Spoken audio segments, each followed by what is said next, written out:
છો વડોદરાનો અવાજ. હવે જોઈએ અગત્યના સમાચાર.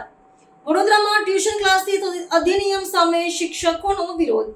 BAA બરોડા એકેડમી એસોસિએશનના અગ્રણી સભ્યોનો કલેક્ટર ધારાસભ્યોને આવેદનપત્ર. સુપ્રીમ કોર્ટના ચુકાદા અનુસાર સરકાર લાવી રહેલા નવા અધિનિયમનો વિરોધ. 16 વર્ષથી નીચેના બાળકોને ટ્યુશનમાં મૂકવા પર પ્રતિબંધનો સહિતના અનેક નિયમ ચર્ચામાં. ટ્યુશન ક્લાસીસ અધિનિયમના નિયમો શિક્ષકોને બેરોજગારી તરફ ધકેલશે એવી ભીતિ.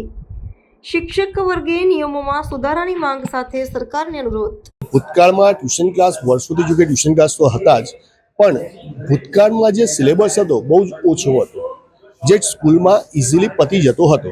પણ હાલનો જે સિલેબસ છે એ સ્કૂલથી પણ પતાવવો અઘરો છે. સ્કૂલના નિયમ મુજબ, સ્કૂલના નિયમમાં જે છે કે જેટલા 7 થી 12 એમાં બધા જ વિષય પતાવવા સ્કૂલ માટે અઘરા જ છે.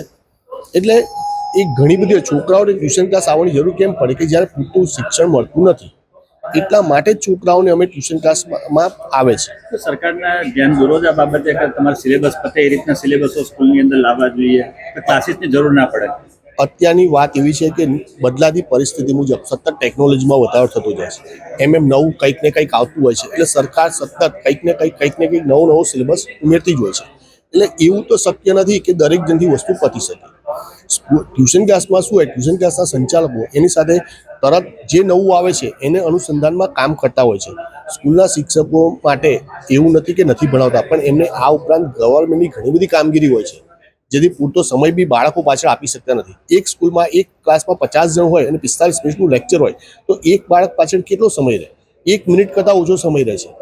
જ્યારે એમાં હાજરી પૂરે, લેસન ચેક કરે, એનું ગૃહ કાર્ય ચેક કરે અને ભણાવે, જે એમના માટે કેવું શક્ય નથી. શું નામ આપનું? વિપુલ જોશી, પ્રમુખ બરોડા એકેડમિક એસોસિએશન.